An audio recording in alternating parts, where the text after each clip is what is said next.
wabarakatuh. Ismi Nurdini Erdina binti Muhammad Azmi. Nombor matrik 070885. InsyaAllah hari ini saya akan menceritakan tentang perjalanan hidup Nabi Muhammad sallallahu alaihi wasallam. Sebelum itu saya menceritakan sedikit tentang subjek saya ini, iaitu fiqh sirah. Fiqh dari sudut bahasa adalah pemahaman yang mendalam. Sirah pula bermaksud perjalanan. Perjalanan yang dimaksudkan di sini adalah perjalanan Nabi Muhammad yang terakhir, iaitu Nabi Muhammad sallallahu. Maka fiqh sirah ni bermaksud memahami perjalanan hidup Nabi Muhammad sallallahu alaihi wasallam dan memberi pendengaran kepada aspek-aspek yang tersirat di sebalik sirah Rasulullah. Menurut Dr. Syed Ramadan, pendekatan memahami sirah itu perlu diberi nafas baru agar ia memberi kesan kepada pengkaji dan pembacanya. Katanya pada zaman silam, orang Muslim ni apabila diberitahu tentang sesuatu peristiwa dalam sirah, ia terus terkesan dalam diri mereka. Itu apabila dibacakan sirah ni, timbul rasa kecintaan dan terus berubah yang ini dicontohi sebagaimana dilakukan oleh Nabi Muhammad sallallahu alaihi wasallam. Sebelum itu, kita perlu kenal siapakah Nabi Muhammad sallallahu alaihi wasallam. Jadi saya cerita sedikit biodata tentang Muhammad sallallahu alaihi wasallam. Apakah Nabi Muhammad sallallahu alaihi wasallam ni? Apakah nama penuhnya? Iaitu Muhammad bin Abdullah bin Abdul Muttalib bin Hashim. Bilakah Nabi dilahirkan? Nabi dilahirkan pada waktu subuh hari Isnin, tarikh lahirnya 12 Rabiul Awal bersamaan 20 April 571 Masihi, iaitu dikenali sebagai tahun gajah. Kerana apa? Kerana peristiwa tentera bergajah Abrahah yang menyerang kota Kaabah. Di manakah tempat Nabi lahir? Di rumah Abu Talib, iaitu di Makkah Al-Mukarramah. Apakah nama ayah Nabi Muhammad SAW ni? Iaitu Abdullah bin Abdul Muttalib bin Hashim. Dan siapakah nama emak baginda? Aminah binti Abdul Wahab bin Abdul Manaf. Apakah pengasuh pertama Rasulullah ni? Iaitu Barakah Al-Habasyiyah, sebagai Ummu Aiman lah, iaitu hamba perempuan bapa Rasulullah sallallahu alaihi wasallam. Apa ibu susuan pertama Rasulullah? Iaitu Suwaibah, iaitu hamba perempuan Abu Lahab. Dan siapa ibu susuan kedua Rasulullah? Iaitu Halimatus Sa'diyah, ataupun namanya Halimah binti Abu Zu'aib As-Sa'diyah. Suami Halimatus Sa'diyah ni bernama Abu Kabsyah. Pada saat Nabi berumur 5 tahun, peristiwa pembedahan dari Rasulullah sallallahu alaihi wasallam yang dilakukan oleh dua malaikat untuk mengeluarkan bahagian syaitan yang wujud di dalam hatinya. Ketika saat Nabi umur 6 tahun, ibunya Aminah binti Wahab ditimpa sakit dan meninggal dunia di Al-Abwa, iaitu sebuah kampung yang terletak di antara Mekah dan Madinah. Kemudian Nabi Muhammad ini dipelihara oleh Ummu Aiman, iaitu hamba perempuan bapa Rasulullah sallallahu alaihi wasallam. Dan baginda juga dijaga oleh Abdul Muttalib, iaitu pakciknya. Dan pada saat Nabi umur 8 tahun, datuknya pula iaitu Abdul Muttalib pula meninggal dunia. Baginda dipelihara oleh bapa saudaranya Abu Talib. Pada usia 9 tahun, setengah riwayat mengatakan pada usia 12 tahun, bersama Nabi Muhammad ni bersama bapa saudaranya iaitu Abu Talib, dan mereka ni bermusafir ke Syam atas urusan perniagaan. Di kota Busra, negeri Syam, seorang pendeta Nasrani ini bernama Bahira ataupun Buhaira telah bertemu ketua-ketua rombongan untuk menceritakan tentang pengutusan seorang nabi di kalangan bangsa Arab yang akan lahir pada masa itu. Pada ketika usia Nabi 20 tahun, Nabi Muhammad sallallahu alaihi wasallam ni terlibat dalam peperangan Fijar, iaitu Ibnu Hisham di dalam kitab Sirah jilid 1 halaman 184 hingga 187 dia menyatakan apa? Itu usia Nabi Muhammad sallallahu alaihi wasallam iaitu 14 ataupun 15 tahun. Saat itu juga Nabi Muhammad sallallahu alaihi wasallam ni menyaksikan perjanjian Al-Hudud, iaitu apa? Perjanjian damai untuk memberi pertolongan kepada orang yang dizalimi di Mekah. Ketika Nabi berusia 25 tahun, baginda ni bermusafir kali kedua ke Syam. Atas apa? Atas urusan perniagaan barangan Khadijah binti Khuwailid. Kemudian Nabi ni daripada perjalanan ke Syam tu ditemani oleh Maisarah, iaitu lelaki suruhan Khadijah. Baginda sallallahu alaihi wasallam ni bersama-sama Abu Talib dan beberapa orang bapa saudaranya yang lain juga pergi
Allah ni menghantarkan burung-burung ababil untuk menjatuhkan batu-batu yang membawa wabah kepada pasukan gajah yang cuba merosakkan tempat suci iaitu Kaabah tu. Dan peristiwa ini adalah peristiwa bersejarah umat Islam lah di Kaabah. Tahun gajah ini Nabi Muhammad dilahirkan di Mekah dan dibesar pula sebagai anak yatim. Kerana apa? Kerana ayahnya Abdullah telah meninggal dunia sebelum kelahiran Nabi Muhammad. Kemudian Nabi Muhammad ni dididik dan dibesarkan oleh ibunya iaitu Aminah.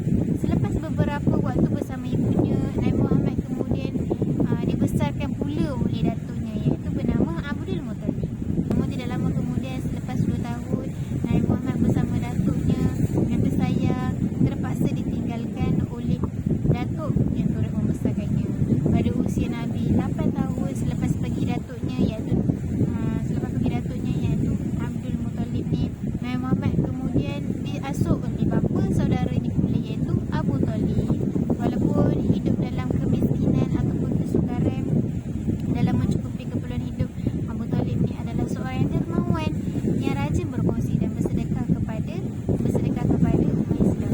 Walaupun dalam keadaan sukar, Nabi Muhammad ni dapat membesar dalam keadaan yang baik bersama pakcik saudaranya. Wahyu pertama sang Rasul. Lepas peristiwa kelahiran Nabi Muhammad ni, kisah Nabi Muhammad seterusnya yang patut dicontohi adalah peristiwa turunnya wahyu pertama daripada Allah. Sebelum diutus sebagai menjadi Rasul, Allah ni telah memberi keistimewaan kepada Nabi Muhammad. Salah satunya adalah wajahnya bersinar terang sehingga mampu mengatasi sinar bulan purnama. Ia dianggap apa? Sebagai tanda kebesaran Allah yang menunjukkan Nabi Muhammad terakhir dengan kemuliaan dan kedudukan yang tertinggi. Selain anugerah wajah yang bersinar, Rasulullah ni juga diberi wahyu pertama yang sungguh luar biasa daripada Allah. Belum turunnya wahyu pertama, Rasulullah ni menerima mimpi di mana malaikat Jibril ni datang dan mendekatinya dan memikirkan mimpi tersebut seorang diri di Gua Hira. Kemudian di tempat itulah Allah memperlihatkan kepada Nabi Muhammad bahawa mimpi yang dialaminya adalah benar. Pada masa itu, malaikat Jibril mendatangi Rasulullah dan menurunkan wahyu pertama yang diberikan oleh Allah. Dan pada ketika itulah Allah menurunkan ayat Quran dari surah Al-A'la ayat 1 hingga 4. Iaitu apa? Bacalah dengan menyebut nama Tuhanmu yang menciptakan. Dia menciptakan manusia dari segumpal darah. Bacalah. Dan Tuhanmu adalah yang maha pemurah, yang mengejar manusia melalui pena. Dia mengajarkan kepada manusia apa yang tidak ketahuinya. Selepas peristiwa itu, Nabi Muhammad pulang dengan perasaan takut. Namun inilah waktu bermula kisah kerasulan Nabi Muhammad, iaitu Nabi Muhammad adalah utusan terakhir yang membawa kedamaian kepada seluruh umat Islam. Berdakwah secara rahsia. Menerima wahyu pertama, Nabi Muhammad kemudiannya menyebarkan dakwah secara rahsia atau secara sembunyi-sembunyi. Khadijah, Abu Bakar As-Siddiq, Zaid bin Harithah, Muaiman, Ali bin Abi Talib, Bilal bin Rabah adalah orang-orang yang menjadi pengikut pertamanya. Selepas beberapa tahun melakukan kegiatan dakwah secara rahsia, kemudian Allah memberikan perintah untuk berdakwah secara terang-terangan. Ini seperti terkandung dalam surah Al-Hijr iaitu ayat 94. Maka sampaikanlah dengan terang-terangan dengan segala apa yang diperintahkan kepadamu dan berpalinglah daripada orang-orang yang musyrik. Peristiwa Isra Mi'raj. Peristiwa Isra Mi'raj ni juga termasuk dalam perjalanan penting dari kisah Nabi Muhammad yang bermakna dan mempunyai pesan mendalam. Perjalanan Nabi Muhammad ini bermula apabila isterinya Khadijah binti Khuwailid dan pakciknya Abu Talib meninggal dunia. Kematian dua orang kesayangan Nabi ini yang penting dalam hidup Nabi meninggal pada tahun 11 iaitu kepimpinan beliau. Tahun ini adalah tahun yang menyedihkan bagi Nabi Muhammad. Beliau kehilangan isteri yang dicintainya yang sentiasa menemani serta pakcik saudaranya yang telah membesarkan sejak kecil lagi.